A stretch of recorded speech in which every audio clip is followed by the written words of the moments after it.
ácido base, el manejo de líquidos y el Ecofast, que va a ser, es lo que más a ustedes les va a interesar, es la parte más práctica que van a tener. Bueno, vamos a comenzar con el tema, sobre todo el tema que nos faltaba concluir era lo que es trastornos ácido base, que lo vamos a hacer un poquito más dinámico. Pues estos los trastornos ácido base refieren al estado en relación al pH sanguíneo, el cual es un parámetro que nos permite valorar lo que es la concentración de hidrogeniones en los líquidos corporales. Para definirlo, lo que necesitamos saber que es un ácido, pues es una sustancia aquella que va a donar un protón. Y en el caso de los que son las bases, son aquellas que van a aceptar un protón. Entonces, estos elementos son aquellos que nos van a permitir a identificar lo que son los trastornos ácido-base. Sobre todo en la valoración del hidrógeno, pues esto se va a expresar sobre todo en pH a nivel laboratorial, el cual simplemente es el logaritmo inverso de la concentración de electrones. Por lo cual, si el pH llegaría a bajar, la concentración de electrones tiene un ascenso, un aumento de su concentración a nivel plasmático, y inversamente proporcional. Si es que asciende el pH, pues vamos a tener un descenso de los hidrogeniones.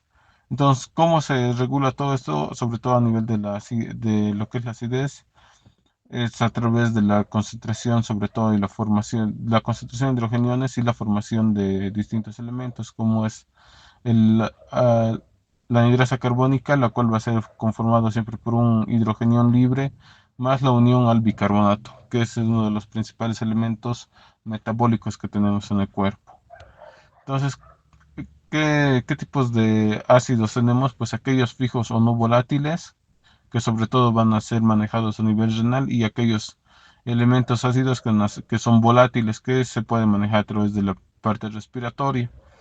En acá, como ven, todo comienza con la dieta. Cuando nosotros tenemos una alimentación, pues el metabolismo de nuestro sistema gastrointestinal pues hace la formación de de hidrogeniones, los cuales van a estar libres en el espacio extracelular, formando un pH de 7.4 como media, más o menos 0.5 milimoles.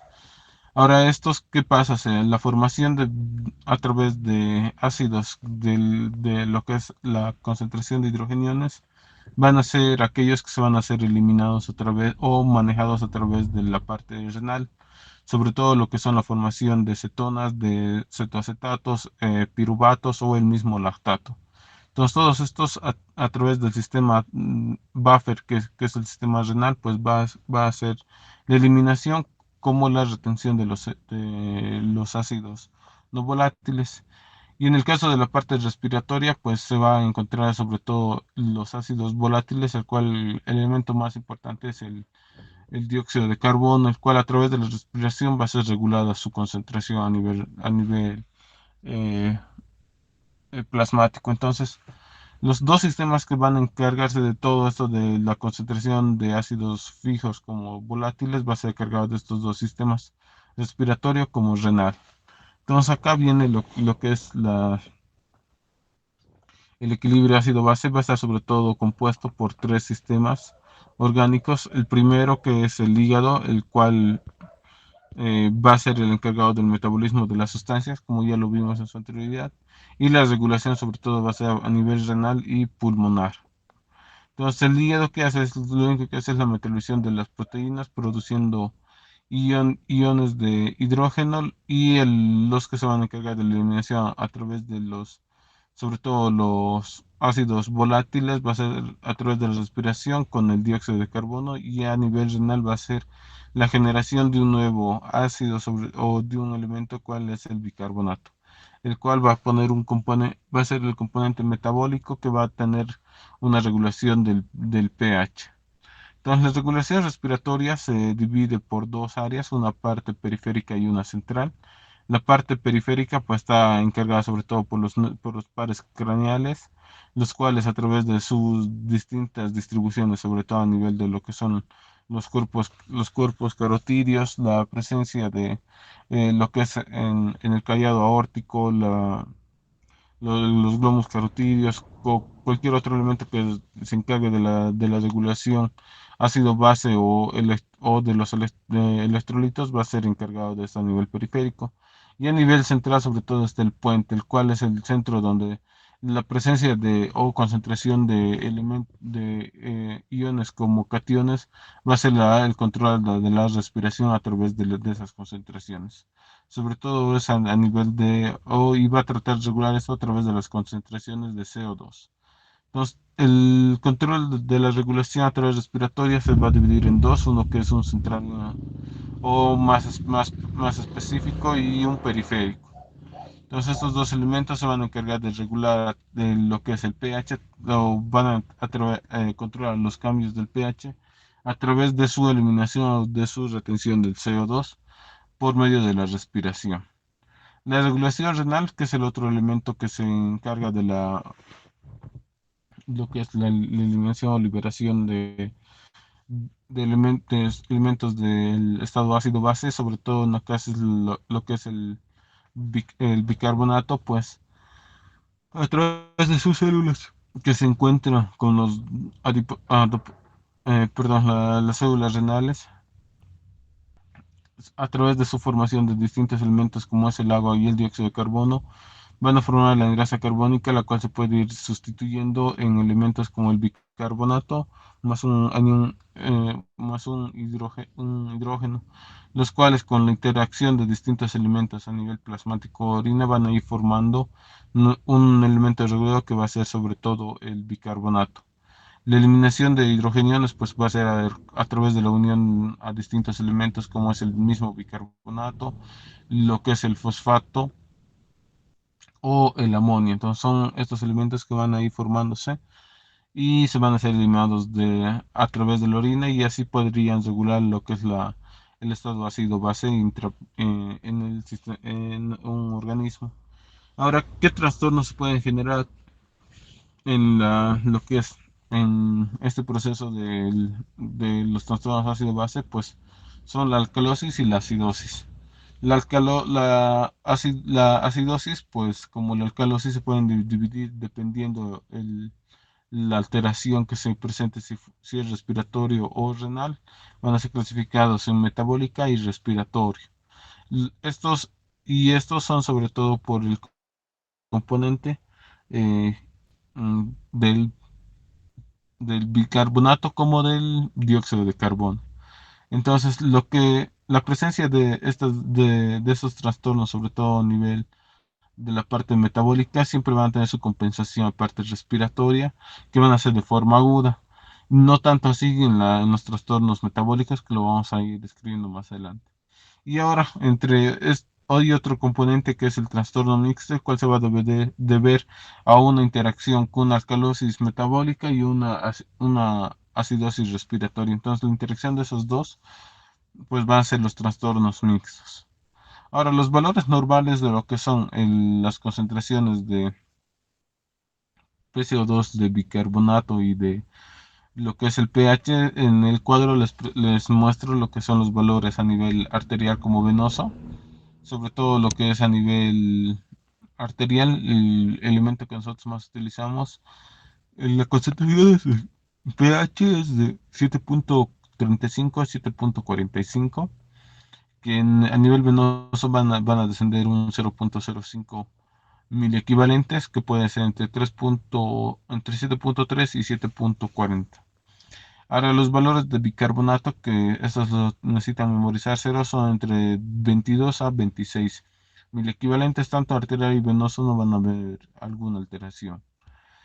Y lo que es el PCO2, pues se encuentra entre 35 a 45 en casos arteriales, y venosos se encuentran entre 46. El exceso de base o el déficit de base, pues es aquel elemento que va a eh, valorar lo que es el requerimiento hídrico de los pacientes, el cual su valor es de cero, que puede variar de más o menos 2. Ahora, otro elemento que en la gasometría o en los estudios ácido-bases tenemos la presión parcial de oxígeno, que a nivel arterial es de 80 a 100 y a nivel venoso es de 40 milímetros de mercurio. Entonces todo esto es lo que es el componente a nivel res- respiratorio como renal. La primera valoración se hace a través de estos valores y plasmado sobre todo en la gasometría. Entonces, ¿cómo hacemos nosotros la detección de un trastorno ácido base?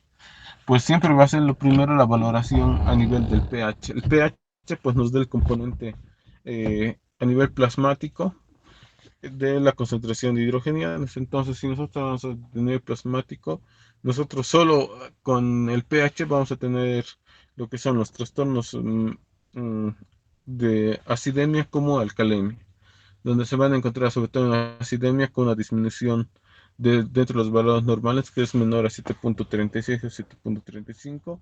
Y en el caso de una alcalemia, va a ser sobre todo la elevación del pH, donde va a estar mayor a 7.44 o 7.45. Entonces, hasta ahí es uno de los primeros pasos que se hace a la valoración de un estado ácido-base. Nosotros debemos identificar el componente, eh, lo que es a nivel plasmático, si el paciente presenta una acidemia o una alcalemia. Ahora, el siguiente paso es pues determinar si esto tiene un componente metabólico, respiratorio. Y en ese primer paso, pues mucho se tiene que ver con la correlación a nivel clínico. Si el paciente viene con un trastorno, con una falla renal que él nos refiere que empezó a disminuir la diurés, todo eso, pues nos vamos a la parte metabólica. Entonces ahí va, lo que nos va a llevar a identificar es el bicarbonato que se puede encontrar alterado. Ahora, en el caso de que nosotros estamos hablando de un trastorno metabólico, pues tenemos que determinar si el paciente presenta lo que es una acidosis metabólica o una alcalosis metabólica. Esto dependiendo de los valores a nivel del bicarbonato. Que si se van a encontrar descendidos, pues menor a 22 es un trastorno metabólico ácido, una acidosis metabólica. Y en el caso de que se encuentre elevado, pues va a ser una alcalosis respiratoria. Siempre y cuando esto tengamos un exceso de base con alteración de que esté más o menos mayor a los valores que nosotros tenemos. El, ahora, lo que es en la parte respiratoria, pues se va a ver sobre todo una alteración a nivel del dióxido de carbono, en el cual si nosotros tenemos un trastorno de una acidemia y tenemos una lesión con una acidosis respiratoria, pues el PCO2 va a estar elevado. Y en el caso de que sea una causa respiratoria, se va a encontrar un descenso del PCO2. Entonces, esto es muy importante aclarar es que los trastornos respiratorios, perdón, metabólicos, siempre van a estar en relación y van a tener la misma evolución que es como la acidemia. Entonces, si el pH desciende, pues en una acidosis y se está sospechando que es metabólica, pues el bicarbonato igual se va a encontrar descendido en su mayoría. Y si nosotros presentamos lo que es un paciente con una alcalosis metabólica, pues se va a encontrar tanto un aumento del pH como un aumento del bicarbonato. Y estos van a ser tratados de ser, bueno, van a ser compensados a través de la parte respiratoria, que los cambios van a ser mínimos, que no se va a encontrar un gran cambio, por lo cual estos componentes compensadores se van a dar a través de la parte respiratoria. En el caso de los procesos respiratorios, si estamos frente a una acidosis, pues va a ser inversamente proporcional el- la concentración de bicarbonato a la relación del pH. Entonces, si nosotros tenemos un paciente con acidosis respiratoria, pues el pH va a estar disminuido, pero el PCO2 o el dióxido de carbono va a estar elevado. Y esto va a ser inversamente a nivel lo que es la alcalosis respiratoria, porque en la alcalosis vamos a tener un ascenso del pH y un descenso de la PCO2. Entonces es algo que nos tiene que llamar siempre la atención y saber verificar estos cambios. Ahora, el tercer paso es siempre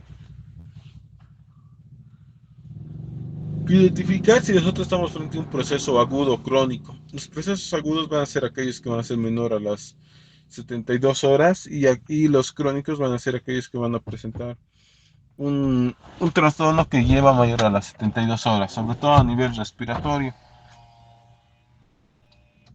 Que en acá, sobre todo en la parte, van a ver lo que son las compensaciones, donde la compensación a través de lo que es del otro elemento buffer puede ser renal o respiratorio, pues van a tratar de compensar el trastorno el trastorno ácido base que donde se va a producir la lesión.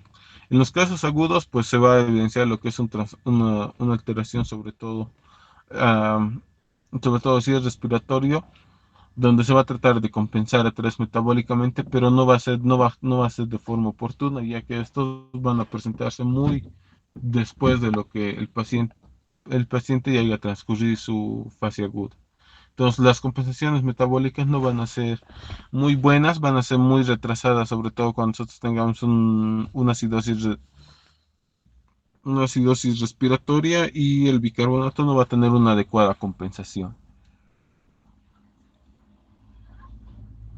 Lo que, como ven en el cuadro o en la diapositiva, pues se dice que por cada 10 milímetros de mercurio de dióxido de carbono va a tener un ascenso, va a ascender el bicarbonato en un mil equivalente hasta llegar a lo que es un valor menor a 30, y posiblemente es que no puede superar los 32 milímetros de mercurio.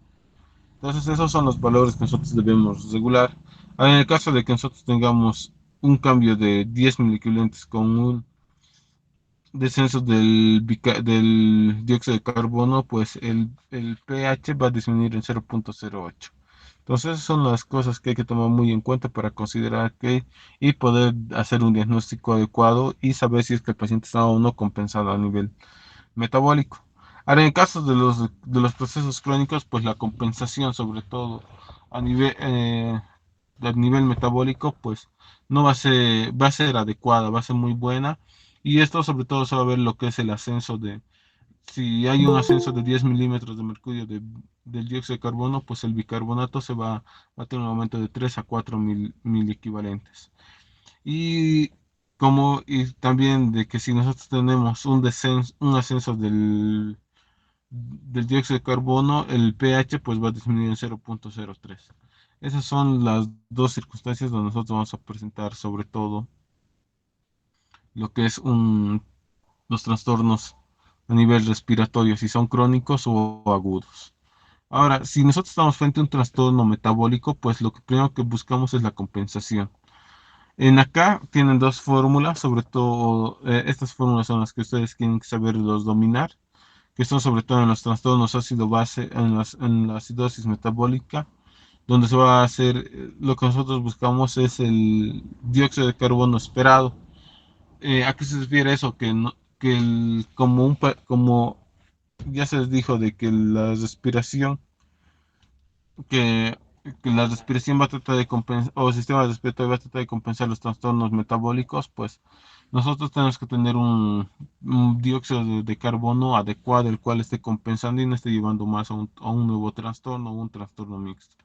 Entonces acá lo que es sí o sí la valoración a través de bueno, ver la compensación, sobre todo es con la fórmula que ve en el recuadro superior, donde se busca el PCO2 a través de 1.5 por el dióxido de carbono más 8, que el resultado a nosotros nos da puede variar de más o menos 2 miliosmoles, pero no puede ser mayor a eso ya que podríamos estar frente a un trastorno mixto.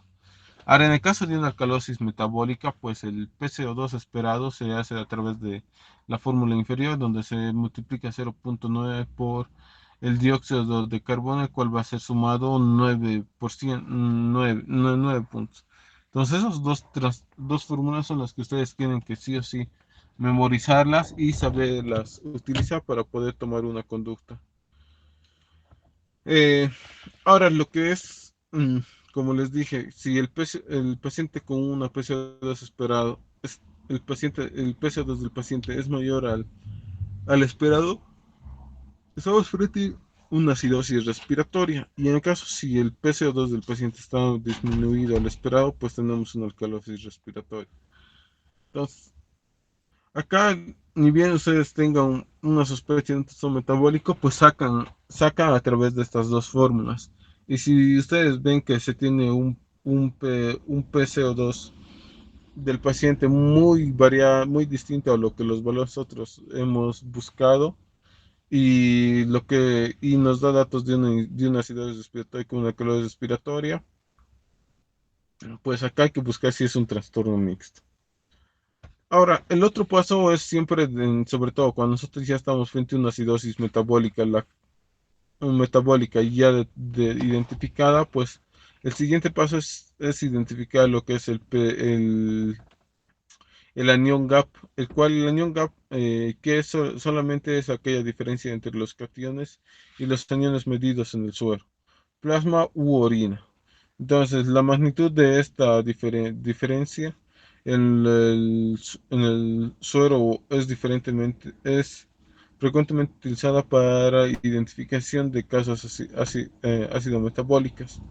Acá entra sobre todo lo que es las valoraciones, ver lo que es, sobre todo si está alto o bajo. Si estamos frente a un bicarbonato alto, pues el paciente gana lo que es sustancias ácidas y esto lleva a mayor descompensación. Ahora, en el caso de que nosotros tengamos un valor bajo o normal, pues se pide bicarbonato porque no hay otro trastorno que no sea a nivel renal en este caso.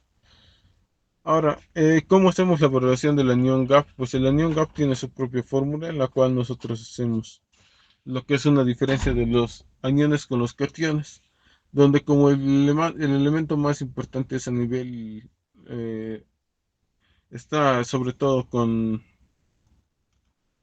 en lo que es en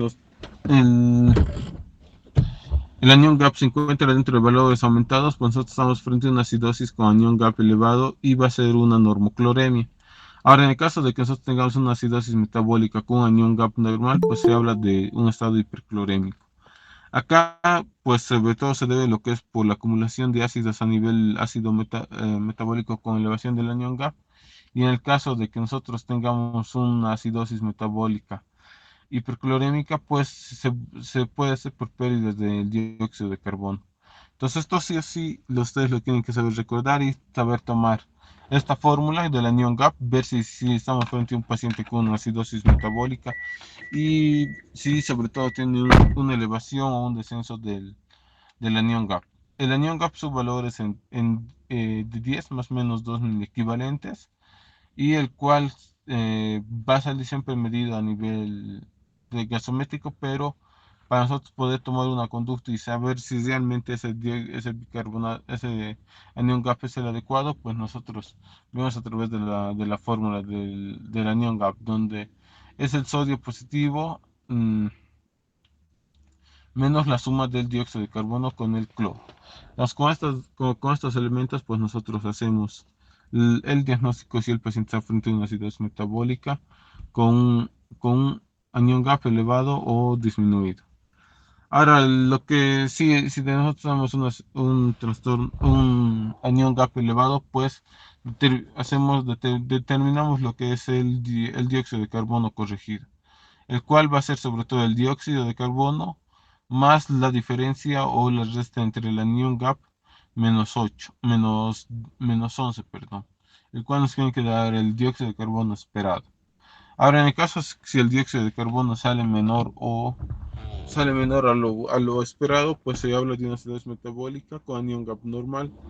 O si el bicarbonato se encuentra mayor a 26, el equivalente, pues hablamos de una acidosis respiratoria. Esos son los puntos que ustedes tienen que sí o sí recordarlo a través de una valoración paciente con una gasometría y nosotros poderle tomar una conducta adecuada.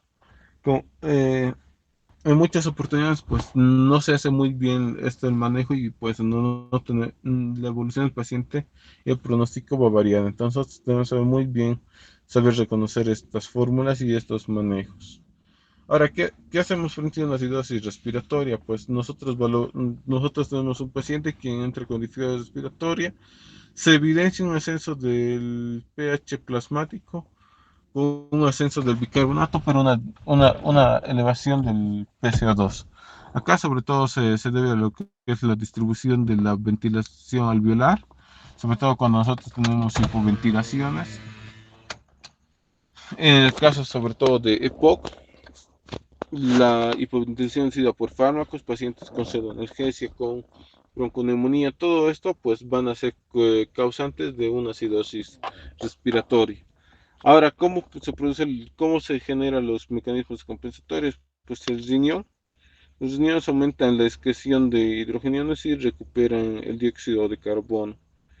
Y ahora, si esto no sucede, pues cuando el dióxido de carbono aumenta, se puede presentar alteraciones, sobre todo del cociente de ácido base, y el pH puede normalizarse.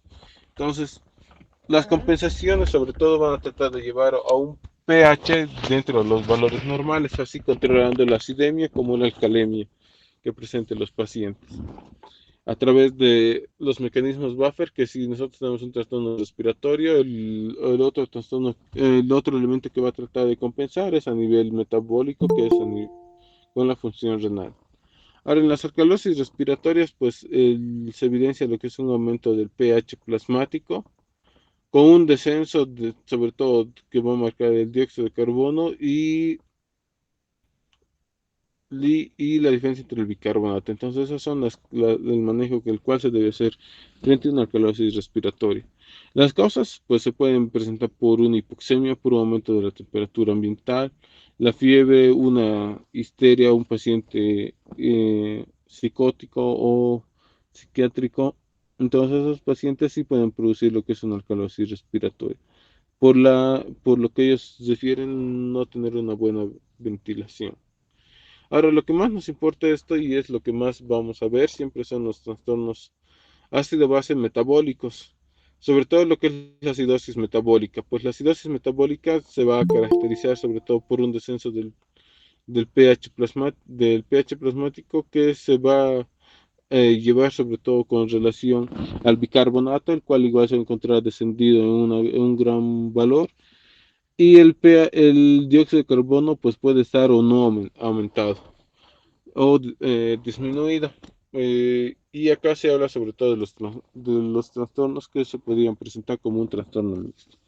Ahora, en acá lo que nosotros sí o sí debemos es sobre todo la valoración a nivel, bueno, valorando las causas, las cuales pueden ser la administración directa de sustancias ácidas, como ser algún producto gastrointestinal, lo que es también lo que es la administración de drogas, sobre todo aquellas que van a producir una diuresis osmótica, pues son aquellos fármacos que van a alterar lo que es el estado de ácido base y sobre todo lo que son los periodos donde se presenta lo que es un estado cetoacidótico.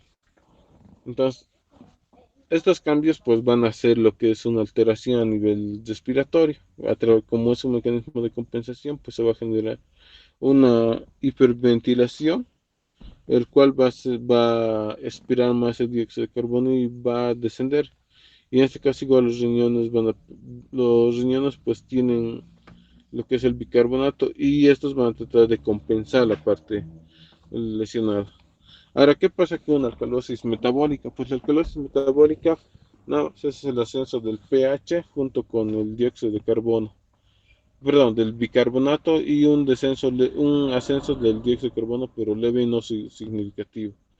Esto sobre todo es una administración de dióxido de bicarbonato de sodio, donde van a producir esta alteración. Y también lo que es sobre todo la ingesta de sales de productos con bicarbonato. Entonces, cualquier administración que tenga bicarbonato, pues a un paciente con alcalosis metabólica, pues lo puede descompensar más. Ahora, eh, y acá puse lo que es una gasometría y vamos a hacer la interpretación lo que es de una gasometría.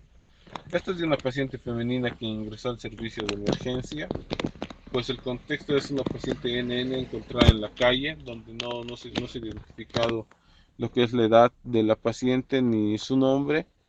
y ellas solo nos refieren que se encontraba en vía pública con múltiples lesiones en toda la caja torácica como en a nivel abdominal. Pues la paciente lo primero que hace es la valoración inicial, que ustedes lo detectan muy en memoria, que es el ABC. Como todo paciente crítico, pues hacemos el ABC y luego nos vamos interiorizando lo que son los distintos estudios. Y entre estos, pues nosotros sabemos que la paciente ha sido una paciente encontrada en vía pública con alteración de estado de la conciencia y lesiones múltiples. La primera valoración, pues hacemos con ella y lo que es lo que nos llama la atención es esta presencia de un pH de 6.5. Entonces, con este valor de 6.5, ya nosotros debemos sospechar en qué trastorno está transcurriendo la paciente. Entonces acá nosotros vemos que el pH está descendido de su valor normal. Entonces acá nosotros hablamos de una acidemia. Entonces al tener este valor sobre todo del pH muy bajo, pues nosotros debemos ver cuál es su componente, si es metabólico o respiratorio. Y como ven en la imagen, pues la paciente tiene en la parte inferior, pues ella tiene lo que es un bicarbonato muy bajito, el cual está en 3.6. Lo ideal es que el bicarbonato siempre esté entre 22 a 26. Entonces el paciente pues tiene un componente sobre todo metabólico. Perdón, es pH2. Entonces, acá el componente es metabólico, entonces estamos frente a una acidosis. Entonces nosotros debemos averiguar cuál es la causa que le lleva a esta acidosis. Pues la paciente no despierta y todos los laboratorios tratamos de sacar lo más importante. Y acá lo que vemos es sobre todo el PCO2, el cual está muy elevado, que está con 96.5. Entonces, nosotros con todos estos valores, pues debemos determinar qué tiene nuestro paciente. Entonces, me ayudan, si nosotros tenemos un pH descendido, lo que es un bicarbonato disminuido y un PCO2 dentro de planos normales, pues, o hasta uh, o podría estar lo que es está aumentado, pues en acá estamos frente a lo que es un trastorno ácido base mixto, porque acá lo que nosotros debemos sacar es sobre todo las compensaciones. Entonces nos vamos a las fórmulas. Ya sabemos que el paciente está con acidosis, entonces debemos ver si el paciente está compensado o no compensado. Entonces la fórmula es la siguiente. Hacemos lo que es el bicarbonato del paciente real, que es 3.6, se lo va a multiplicar por 0.1 y a esto le vamos a sumar 8000 equivalentes.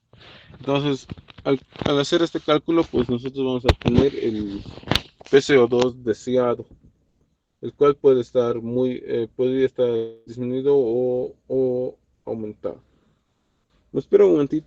Bueno, voy a terminar esto todavía. Después, en esto, pues lo que nosotros hacemos la multiplicación de 1.5 por 3.6, el cual el 3.6 por 1.5 pues se sale 5.4. A esto nosotros le sumamos 8, entonces el PCO2 deseado de este paciente pues deseado es de 13.4 y nosotros tenemos un PCO2 muy elevado. Entonces el paciente tiene un trastorno mixto. Acá el paciente pues tiene tanto una acidosis metabólica como una acidosis respiratoria, porque como ya lo hablamos, pues el bicarbonato siempre se va a encontrar inversamente proporcional al pH, por lo cual puede estar aumentado, o perdón, o puede estar disminuido. Entonces, lo ideal es que se trate de compensar este trastorno metabólico a través de lo que es la administración de oxígeno, control de la frecuencia respiratoria y así poder tomar una conducta. Entonces, eso es lo que nosotros debemos hacer. Frente a un trastorno ácido base, pues lo primero es nosotros valorar el bicarbonato, perdón, el pH, viendo el contexto si es una acidosis, una acidemia o una alcalemia. Y posteriormente nos pasamos a lo que es la evaluación del bicarbonato, donde si el bicarbonato se ve disminuido o elevado, pues nosotros vamos a hacer lo que es la búsqueda de la compensación a través de las fórmulas que ya lo hicimos ahora en una oportunidad, donde si nosotros no tenemos o tenemos un valor, bueno, tenemos en este caso un valor normal y es el esperado, pues no se hace ninguna modificación. Acá, pues si nosotros sí tenemos una alteración, pues las modificaciones pues van a ser a través de distintas medidas, podrían ser por la diuresis o a través de fármacos que ayuden a eliminar el bicarbonato o disminuir la frecuencia respiratoria. Entonces, todo eso es lo que nosotros hacemos una valoración cuando nosotros tenemos un paciente con trastorno ácido base. Ahora, si tenemos una acidosis metabólica, pues lo primero que buscamos es si el anión GAP está elevado o no. Eso hacemos a través de la fórmula de lo que es el anión GAP. No sé si alguien se recuerda lo que es la fórmula y así pueden ir practicando porque vamos a hacer 12 ejercicios y nos vamos a pasar al siguiente tema.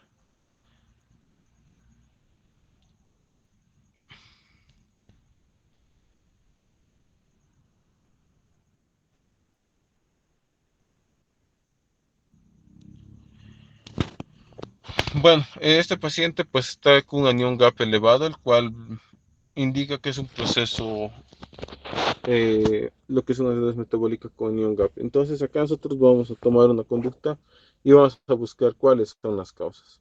A esto sobre todo se maneja con lo que si el paciente está o no compensado, pues a través perdón, o si estamos hablando del anión gap, pues es sacar el delta gap, el cual nos va a permitir demostrar si es un trastorno eh, propio de un trastorno a nivel de los elementos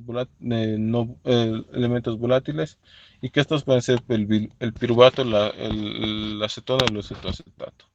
Entonces, eso es lo que ustedes tienen que sí o sí manejar.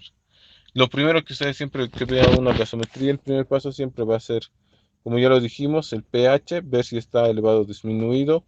El que esté aumentado, pues nos habla de una alcalemia y si está disminuido nos habla de una acidemia.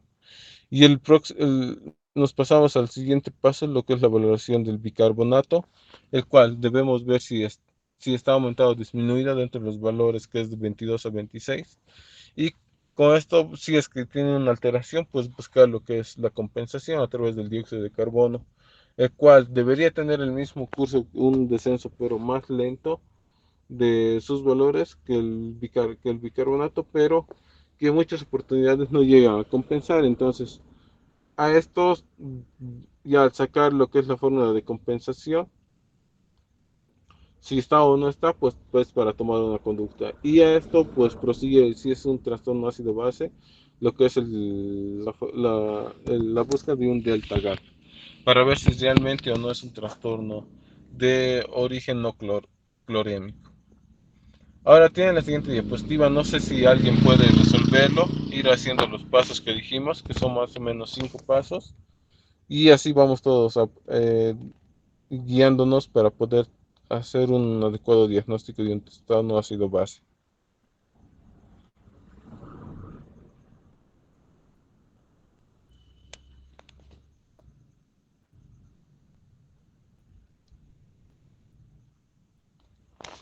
No sé si tienen alguna duda, primero algo para aclarar y poder irnos a la parte práctica.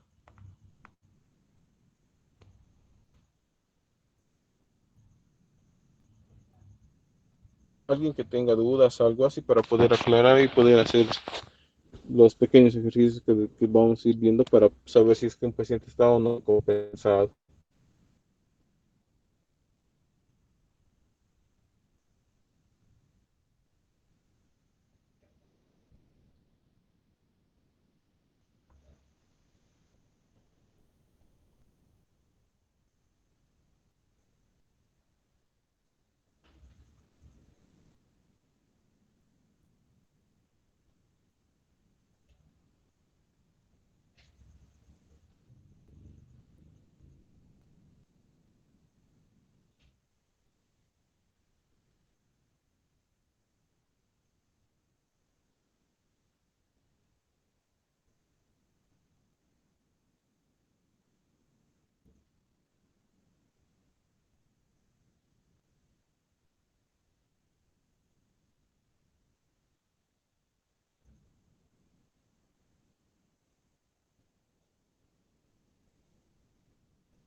Bueno, vamos a hacer un ejercicio más sobre lo que es los trastornos ácido base, que es lo que más ustedes tienen que practicarlo y sobre todo en cualquier situación, tanto de emergencia como lo que son en la consulta, pues van a ver esto. Lo primero que vamos a hacer es esta gasometría, vamos a determinar el pH del paciente. Nosotros tenemos un pH de 7.22, 29, perdón, el cual está disminuido en su valor, por lo que no estamos hablando de una acidemia. Ahora nos vamos a lo que es su componente ácido, su componente respiratorio o metabólico. Entonces, a través de esto, pues vemos lo que es el componente del bicarbonato y el PCO2. Entonces, El bicarbonato, a su valoración, pues tenemos que el bicarbonato está en 12,7, el cual se encuentra muy disminuido. Y lo que es el PCO2, de la misma manera, se encuentra disminuido. Entonces acá lo que hacemos es ver que estamos frente a una acidemia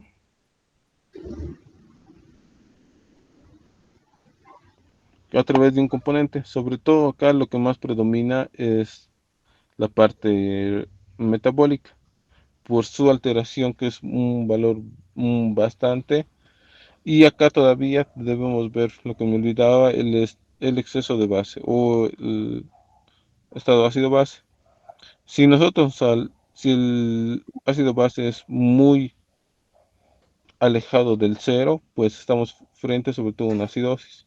Si se va a positivo, pues estamos frente a una alcalosis. Entonces el paciente tiene todos los datos de una acidosis metabólica. Entonces acá a nosotros nos da un componente que es una acidosis metabólica. Y ahora vemos si realmente está o no compensado. Entonces acá vemos lo que es el PCO2. El PCO2 deseado, que va a ser simplemente el bicarbonato que tenemos, que va a ser multiplicado por 1,5, y todo esto sumado a 8. Entonces acá vamos a tener un valor el cual va a ser de 27.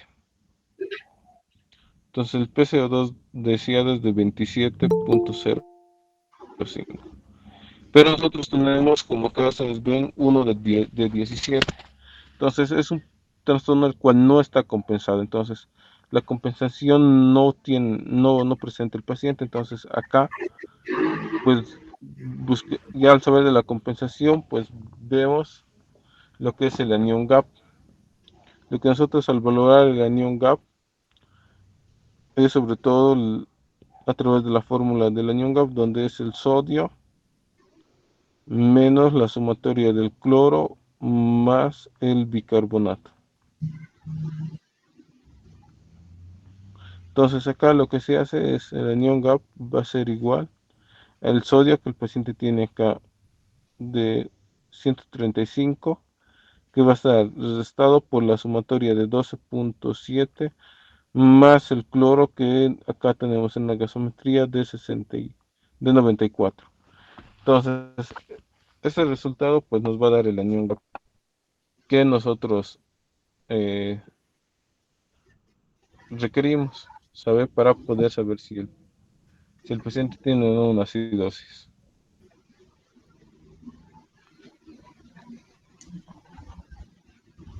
Entonces su anion gap de este paciente sale de 28. Entonces al tener este anion gap de 28, pues ya sabemos que el paciente está en un trastorno ácido base con anion gap. Entonces acá hay que buscar, sobre todo cuando son trastornos ácido base con anion gap, se debe buscar las causas. En acá hay una mnemotecnia que se llama MUPLE, que sobre todo engloba lo que es cetoacidosis diabética, intoxicación por etanol, lo que es ah,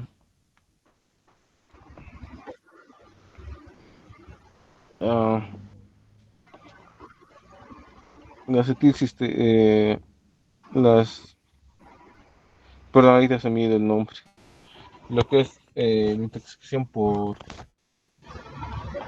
las intoxicaciones, propiamente dicha, cualquier intoxicación por cualquier sustancia, la cetoacidosis, los trastornos de mala perfusión y hipoperfusión. Entonces, esas son lo que van a producir estos trastornos con anion gap. Entonces, todo el paso de que ustedes hacen, lo hacen a través como ya les dije, son casi 5 pasos en los cuales van a ir buscando, sobre todo si es un trastorno de una acidemia o una alcalemia, ver su componente metabólico o respiratorio y posteriormente darle lo que es si es una acidosis metabólica, pues ver si está elevado o no. Y ahora, ¿cómo se interpreta esta gasometría? Pues se interpreta como una acidosis metabólica moderada con o sin compensación, o lo pueden poner descompensada. ¿Con qué trastorno? Tiene un trastorno respiratorio, entonces, con una acidosis respiratoria, porque el dióxido de carbono de este paciente está elevado.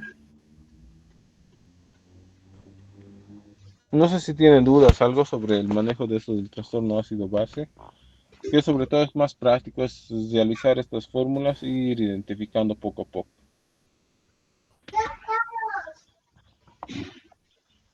Vamos a hacer más otra gasometría que acá tengo.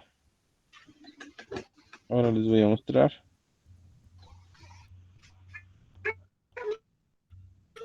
Vamos a resolver esto. Pues en la casa tenemos un pH, el cual se encuentra dentro de parámetros normales con 7.4. Y tenemos lo que es un PCO2 de 24.8, que este está disminuido. Buscamos lo que es el bicarbonato, que tiene 19.9. Entonces todo esto, el bicarbonato igual se encuentra disminuido. Ahora nos vamos al exceso, el el exceso de base, que este se encuentra igual disminuido. Entonces acá, ¿qué buscamos? Pues más aparenta tener un trastorno metabólico o respiratorio. Esto lo creamos con el exceso de base. Pues el exceso de base está muy alejado de más menos 2, entonces más da para una acidosis metabólica. Pero es muy importante ustedes igual recordarles que ustedes tienen que tomar muy en cuenta la clínica del paciente, que en muchas situaciones los pacientes vienen con un problema respiratorio y el cual limita muchas cosas. Entonces, en acá, pues el paciente tiene un doble trastorno. Entonces, los primeros nos vamos lo que es a la identificación de la parte metabólica. Entonces, en la parte metabólica, nosotros decimos que tiene una acidosis metabólica, porque tiene un trastorno, un descenso del bicarbonato como del exceso de base. Entonces, al tener una acidosis metabólica, debemos buscar si realmente está o no compensado. Entonces, la compensación. Nos vamos al otro paso, que es la compensación, donde vemos el dióxido de carbono. Y esto se hace la fórmula, como ya sabemos, de 19.9 por 1.5 y todo esto más 8,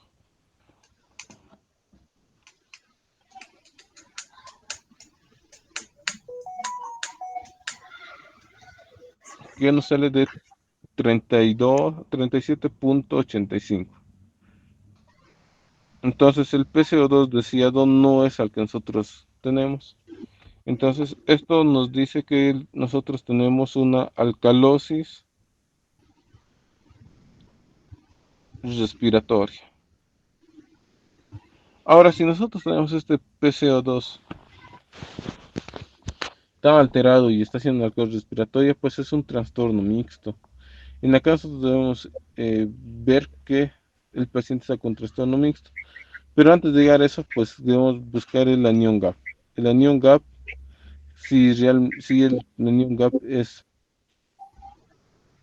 real o no. Entonces tenemos un sodio de 21, que a esto se lo va a restar los 19.9 más el cloro, que es de 89.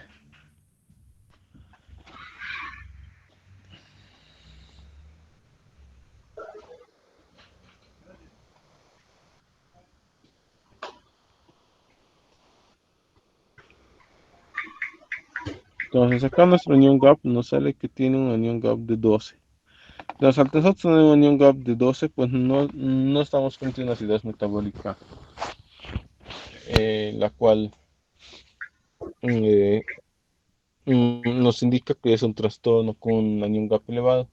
Entonces, cuando nosotros tenemos una anión gap normal, que esto es normal, pues acá el elemento que está alterando, pues, y tenemos un cloro normal, pues el que está alterándose es la parte respiratoria.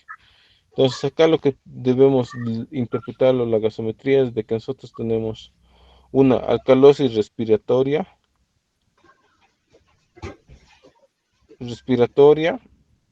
descompensada con una acidosis metabólica con un anión gap normal. Entonces, en esto es lo que quedaría. Pues que es muy importante ustedes que aunque tenga o no una elevación del anión gap, pues siempre hagan la fórmula y para ver si realmente está o no elevado. Entonces, esa es la conducta que ustedes tienen que hacer. Bueno, si no tienen dudas, vamos a pasar al siguiente tema, lo que es el,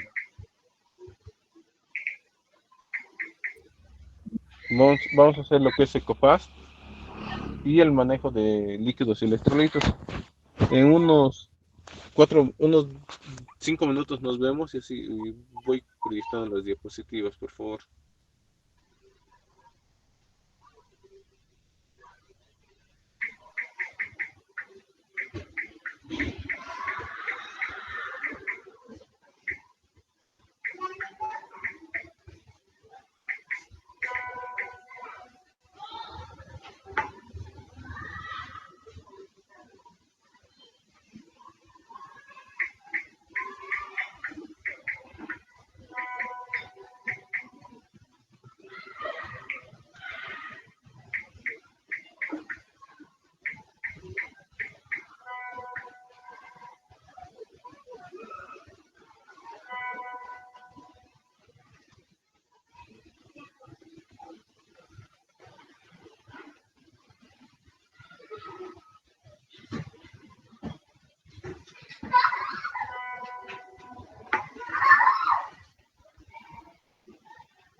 Bueno, vamos a pasar con el otro tema, lo que es sobre todo manejo de electrolitos a base de la ecografía, lo que es el ECOPAT, y vamos a hablar sobre todo otro protocolo más que es muy importante, el protocolo RUSH, que en la emergencia, pues eso es cuando está enfrente un paciente, como ven, un paciente politraumatizado, un paciente en, o paciente con en un estado de shock, pues les va a servir mucho lo que es el manejo. Pues los pacientes van a venir, sobre todo cuando vienen en estado de shock, van a tener estos componentes. Como ya lo hablamos en una clase, son lo que es un shock hipovolémico, un shock distributivo, un cardiogénico, un obstructivo.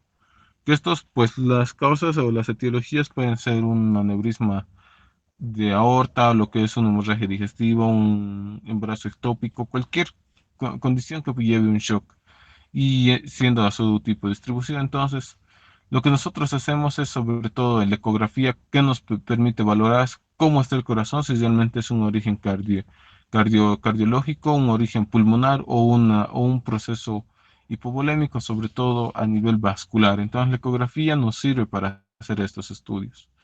Y acá entramos lo que es el protocolo RUS. ¿Qué es el protocolo RUS? Pues el protocolo RUS es aquel que va a valorar lo que es la bomba, los tanques y las tuberías. ¿Y esto a qué hace referencia? Pues valoramos la bomba, que es el corazón, cómo funciona, cómo está latiendo ese corazón. El tanque, que es el reservorio de la sangre, que van a ser las venas. Y las tuberías, pues son las arterias, que eh, por su resistencia vascular que ellos generan, pues van a dar una consistencia, una resistencia y un flujo sanguíneo. Entonces, el protocolo RUS se encarga sobre todo de estudiar lo que es datos de congestión como de la parte volémica. Entonces, en aquel protocolo RUS va identificando ciertas áreas o empieza a valorar órganos específicos.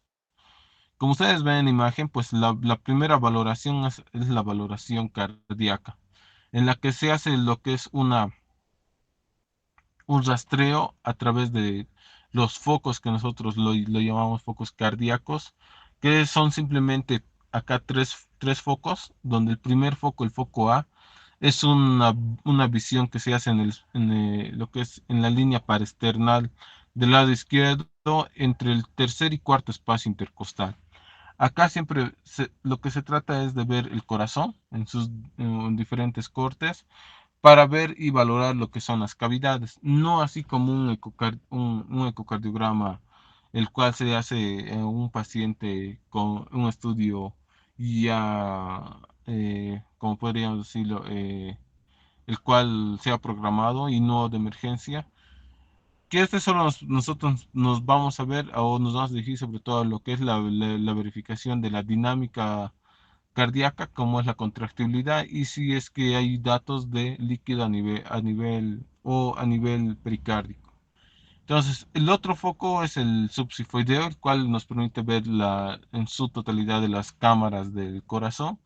Y el otro que es el apex, que se va a encontrar a nivel de la línea clavicular media, y el quinto o sexto espacio intercostal. Que esto igual nos permite ver al corazón en sus cuatro cavidades, y además de que nos permite ver la salida de la aorta. Entonces, esa es la primera valoración que nosotros hacemos a través de la valoración de la bomba. Y, y lo que vemos, lo que es el tanque, lo que es la parte de los reservorios, pues hacemos la valoración en distintas áreas, lo que es la congestión pulmonar, la congestión a nivel de la vena cava inferior, los espacios de Douglas como el espacio espleno renal y el espacio o el saco de Douglas, o en varones lo que es el espacio vésico rectal. Entonces, estos espacios que nos permiten identificar sobre todo lo que es la mala distribución o la congestión del cuerpo a través de estas áreas donde se van formando o se van acumulando los líquidos en su mayor volumen. Entonces, es lo que nosotros debemos hacer. Ahora, en acá cuando nosotros valoramos lo que son las tuberías, pues tenemos otros focos. Un foco que es supraesternal, el cual se aborda a la aorta ascendente, una ecografía paraesternal, como se hace a nivel cardíaco, valorando la aorta, una un nivel epigástrico, lo cual se hace en el espacio subsifoideo en busca de la aorta. El cuarto espacio, que es un subumbilical, que se valora junto con la aorta, lo que es la vena cava inferior, y a nivel de lo que es las femorales y las popliteas, para ver si realmente la distribución sanguínea es de forma adecuada. Entonces son todos estos puntos que se va valorando en lo que es el protocolo JUS para ver si el paciente está en un estado de shock. Entonces, como ustedes pueden ver en la imagen, pues se hace una ecografía. Esto más que todo para describirles para ustedes.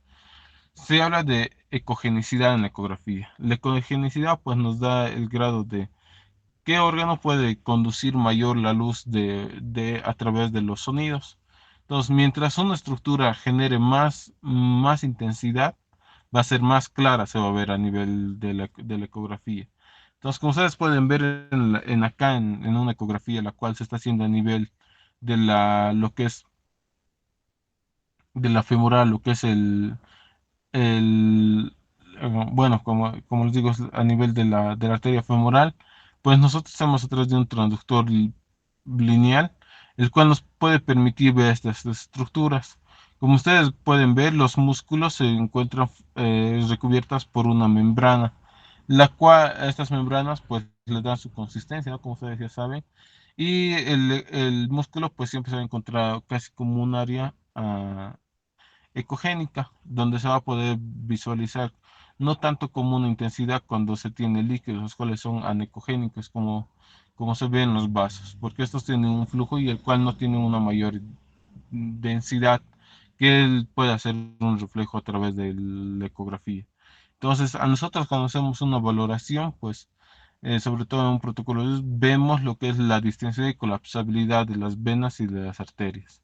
En este caso, cuando nosotros estamos haciendo esta ecografía, pues a nivel femoral se evidencia lo que es la arteria femoral dilatada, muy circunscrita, como también la vena femoral, la cual igual se ve dilatada. Entonces, este paciente es muy probable que esté eubolémico con una buena bolemia, la cual no requiera otras medidas. Ahora, siempre que nosotros hacemos una ecografía, pues aplicamos lo que es el ecodoppler. ¿Y qué es el ecodoppler? Pues lo que hace a través de las ondas va teniendo un color y esto lo va diferenciando según la sangre. Si lejos se aproxima o se distancia del ecógrafo. No siempre ustedes tomen, o sea, llévenlo de que siempre una arteria va a ser roja y una vena va a ser azul. Es cómo se va distribuyendo la sangre. Si ustedes hacen un buen tipo de corte y lo hacen eh, con una buena técnica, pues van a encontrar esto. Siempre la arteria mayormente va a ser una arteria pulsátil, que se va a encontrar siempre azul porque se está alejando del transductor, y la vena va a ser roja porque se encuentra acercándose por su flujo al transductor. Entonces, eso es lo que ustedes tienen que saber identificar. No tanto así como pensar de que el rojo siempre va a ser arteria y el azul va a ser vena. Ahora, en esta ecografía, pues estamos valorando lo que es a nivel femoral, donde se evidencia la arteria la arteria como la vena en su trayecto. Y en este caso, pues ambas están dilatadas. En el caso de que sea un proceso hipovolémico o que represente un shock, pues va a tener una colapsabilidad de lo que son estas estructuras. Ahora, en acá, mire, los distintos tipos de corte que se puede hacer, pues a nivel estos de una ecografía de la femoral, pues se puede hacer un corte transversal o un corte longitudinal.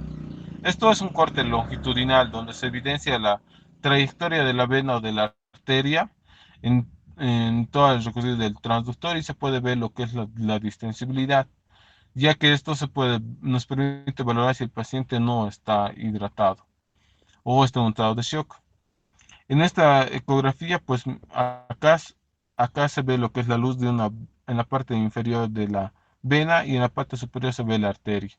Eso es a nivel de la arteria femoral, donde se evidencia una estructura en la luz de la arteria, pues de una estructura de bordes circunscritos bien definidos, anecogénico entonces y que se encuentra en la luz, que no se desplaza con el flujo, entonces siempre esto nos puede hacer sospechar de un trombo entonces. Ahora los trombos pues pueden ir catalogándose según su tamaño, que eso ahora no es muy importante, lo que más importante es que ustedes sepan identificar lo que son la presencia de si el paciente, de las áreas donde se hace una ecografía. Ahora acá, miren, esta es una ecografía sobre todo de la vena cava, que es algo que se hace muy frecuente. En cualquier paciente choqueado se lo hace, lo primero que se valora es la vena cava. Como ven en la imagen acá, se los voy a ampliar. En esta parte del ecógrafo, pues es un ecógrafo convexo donde está haciendo una ventana eh, epigástrica y se puede evidenciar la vena cava. Entonces, las estructuras que se encuentran alrededor, pues son hiperecogénicas, que esto se debe sobre todo que son estructuras sólidas, como el hígado. Entonces, el hígado es esta estructura que ustedes pueden ver en la parte superior, acá en la parte superior, la cual tiene una hiperecogenicidad. Y no así lo que es el flujo sanguíneo que se encuentra sobre todo en los vasos sanguíneos y van a ser hipogénicos. Ahora, en acá, ¿qué se valora? Sobre todo lo que es la vena cava, si se llega o no a colapsar con cada ciclo respiratorio. Como ustedes pueden ver, en cada ciclo respiratorio se ve que, sobre todo en la inspiración, se llega a colapsar la vena cava y se distiende en la expiración. Entonces, estos son parámetros que el paciente sobre todo se utiliza en la reanimación hídrica. Nosotros podemos dar un cierto volumen para poderlo reanimar al paciente y así poder tener una forma adecuada de la reanimación.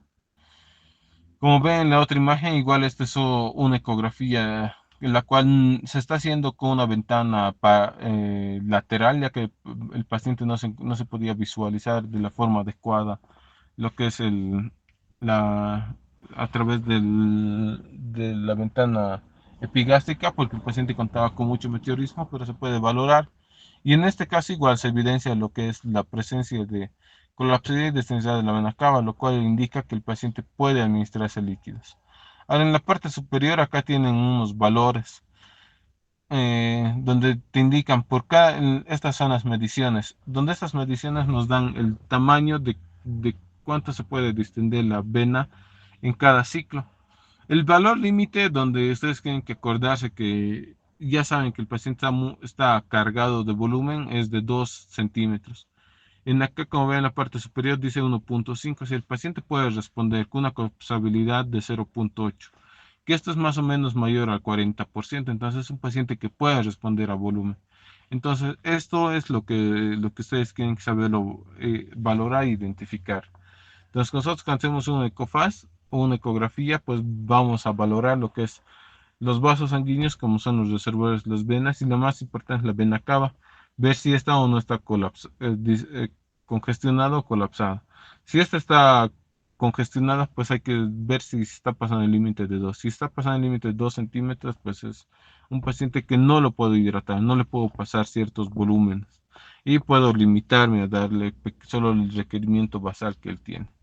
Entonces, el ecofase es la ecografía, es eso, para poder determinar si el paciente requiere o no líquidos, darle el aporte adecuado y poderle hacer un manejo adecuado. Ahora, nos vamos a ir lo que es el ecofase, que el ecofase es otro protocolo, sobre todo para pacientes politraumatizados y poder tomar una conducta quirúrgica. Sobre todo acá esto lo que valora es a nivel abdominal.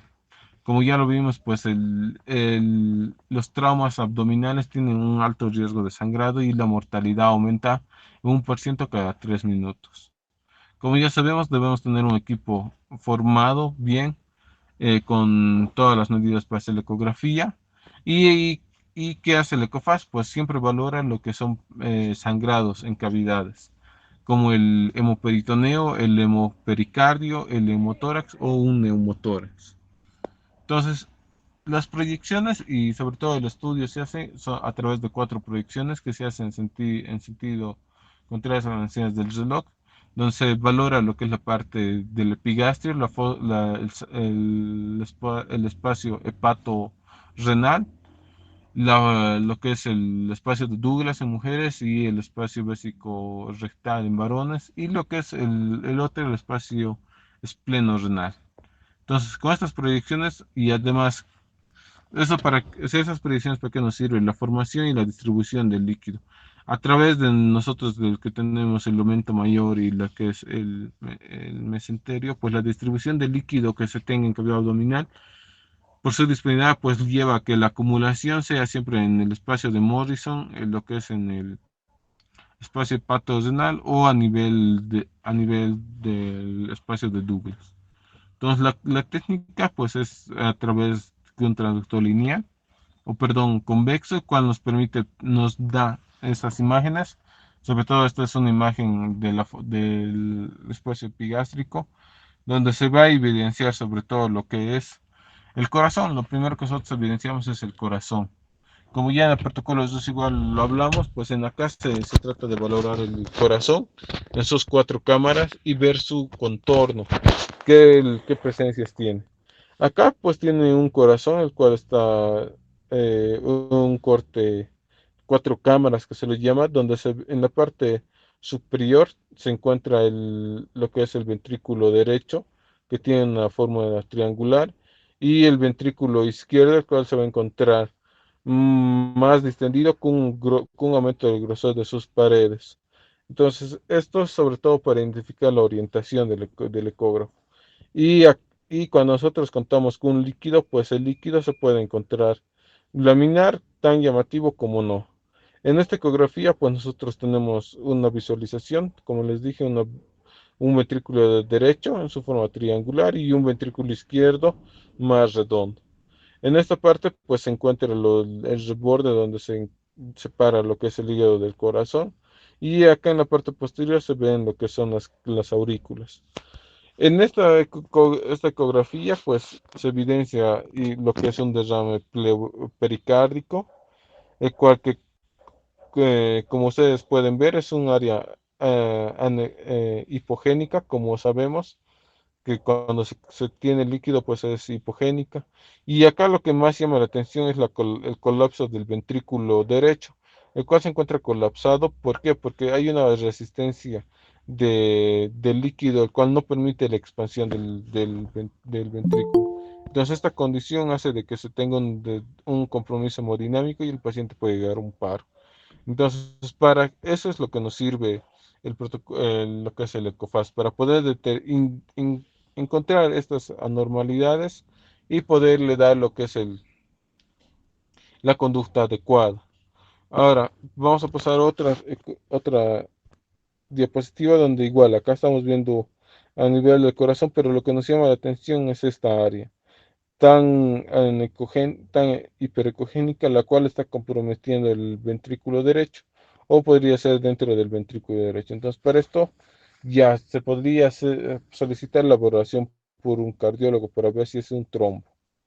Ahora, cuando nosotros valoramos lo que es la fosa de Morrison, pues se evidencia lo que es la parte de la estructura hepática, como ustedes pueden ver, de esos bordes contorneados con una anecogenicidad en su interior, y adherida a esto en la parte más posterior va a ser el riñón, el cual tiene un cálices como perdón, una parte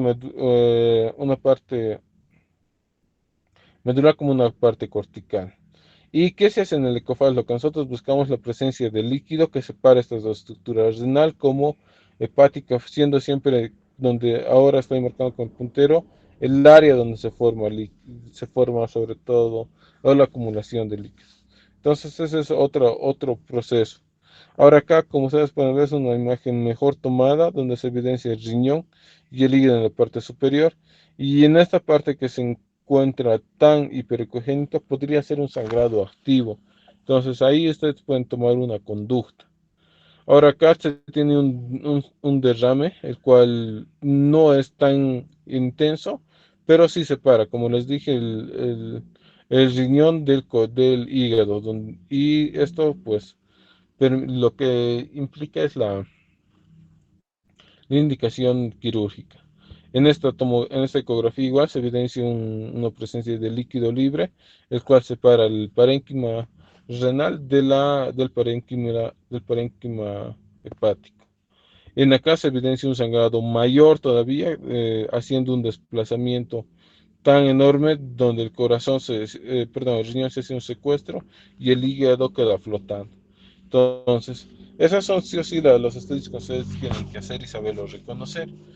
La parte del saco de Douglas, ahora perdón, en el espacio de Morrison, en el saco de Douglas, pues lo que se evidencia es la vejiga, si tiene una concentración líquida, o también lo que es la presencia de un neumoperitoneo. Como en acá ustedes pueden ver, pues en la vejiga contiene líquido, se encuentra la próstata en la parte posterior y acá posiblemente esté presentando un sangrado. Entonces todo eso es lo que ustedes tienen que estudiar. En acá se evidencia igual en el mismo área lo que es la presencia de una retención urinaria. Entonces, el ECOFAST se hace para identificar varias situaciones. Acá lo que ustedes pueden ver en las varias hipodensas, pues son la presencia de líquido. Y esto sobre todo indica la presencia de un hemoperitoneo. Igual acá ven lo que es el signo de que están flotando las heces intestinales y esta es la presencia de líquido, que estas son indicaciones quirúrgicas. Ahora el espacio espleno-renal, pues igual acá se evidencia, no se evidencia muy bien, acá se les voy a poner, acá se evidencia lo que es el riñón y el vaso en su parte superior.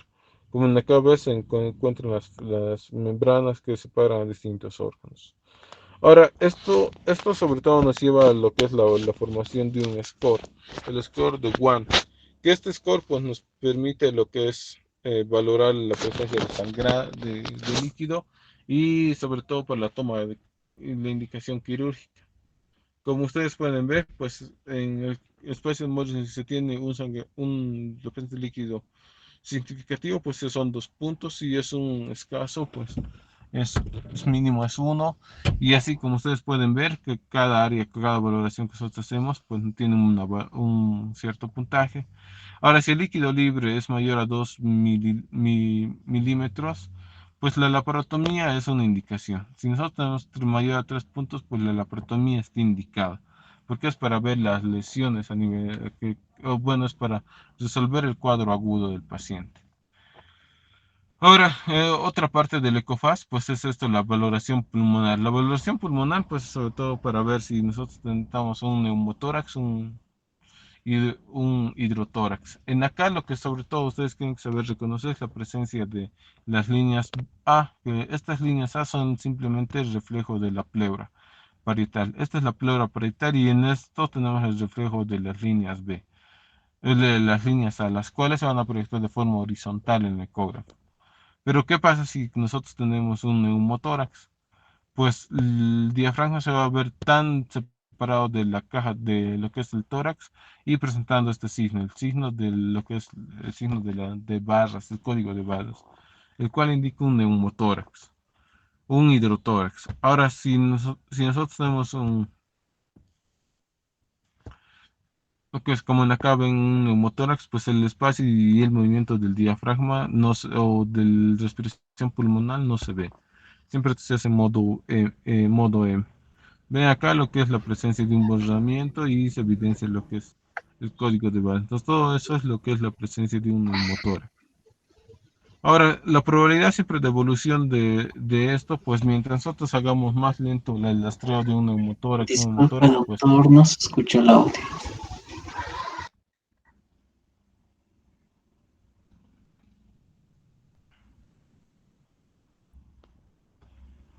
¿me escucha ahora?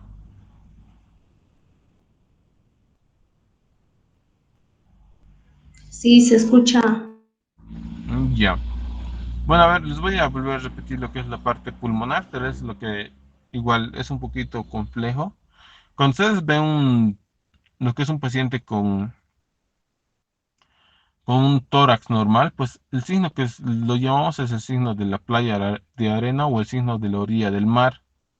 Entonces, ¿esto qué se refiere? En la ecografía, nosotros cuando valoramos, se realiza un modo M, el cual todo ecógrafo tiene, y esto nos permite ver en tiempo cierto movimiento de la pleura, que acá en este caso, cuando la pleura no tiene un distanciamiento de la caja torácica, esto se va a evidenciar como en acá ven.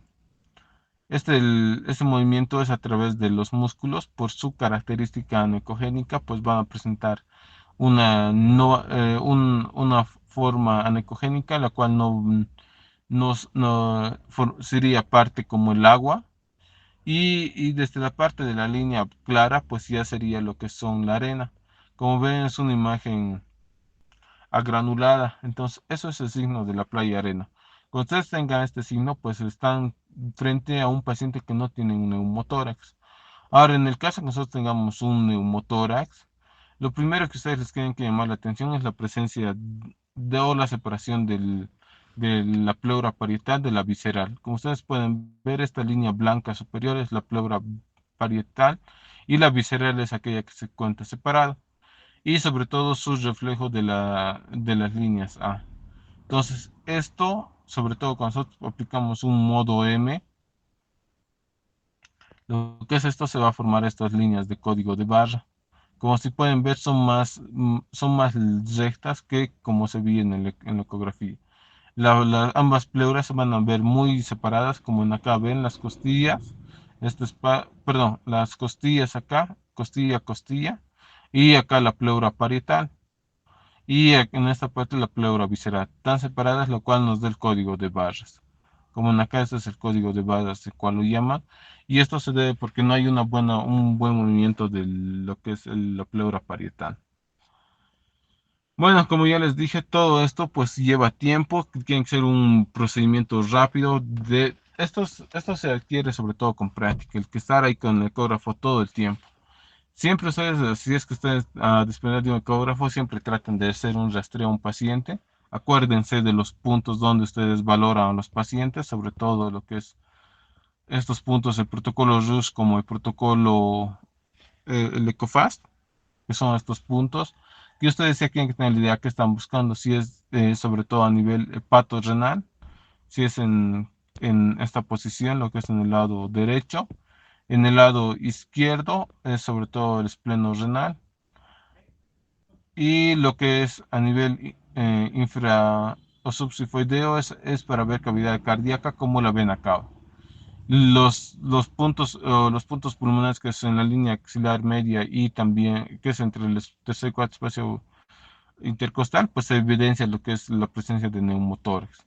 Entonces, todas estas medidas, esto se lo adquiere sobre todo y lo van a tener más claro eh, cuando ustedes hagan el ECOFAST. Eh, y vayan practicando. Con todo eso van a tener muy claro lo que es el manejo de la ecografía. No sé si tienen dudas algo de la ecografía, pues voy a tratar de que esto el día práctico lo podamos hacer y ustedes puedan tener práctica para poder tener idea, porque el que ustedes solo vean imágenes y no practiquen va a ser en vano. Pues que no solo les quería poner hoy imágenes, no tanta teoría y así puedan un poquito ir teniendo idea de lo que se hace con nuestros pacientes. No sé si tienen dudas algo, con esto terminaríamos la clase de hoy. Si tienen dudas algo, quisiera que me lo hagan hacer conocer ahora.